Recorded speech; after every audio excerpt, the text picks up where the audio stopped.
আরেকটা জিনিস বলতে চাই মাননীয় স্পিকার, এত সফলতার মধ্যেও আমাদের কিছু সমস্যা আছে মাননীয় স্পিকার। দ্রব্যমূল্যের অবস্থা খুবই খারাপ মাননীয় স্পিকার। মাননীয় স্পিকার, আমাদের ব্যাংকগুলোর অবস্থা খারাপ মাননীয় স্পিকার।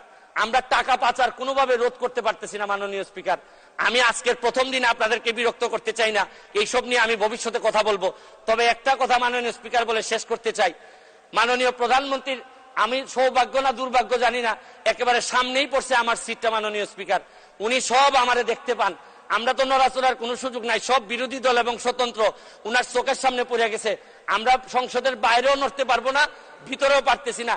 তবে আমি ভয় পাই, মাননীয় প্রধানমন্ত্রীর পিছনে যারা বসছেন তারা তো সকল ক্ষমতার উৎস, তাদেরকে মাননীয় প্রধানমন্ত্রী সবসময় হয়তো চোখে দেখতে পারেন না। তবে আমার বিশ্বাস মাননীয় প্রধানমন্ত্রী আমাদেরকে যেভাবে দেখবেন, পিছনে যারা আছে এদেরকে যদি একটু চেক করেন তাহলে। এক মিনিট, ধন্যবাদ মাননীয় স্পিকার। ধন্যবাদ। আমি এখন মাননীয় সদস্য জনাব মোহাম্মদ নাইমুজ্জামান ভুইয়া, 1 পঞ্চগড় 1, আপনার সময় 5 মিনিট।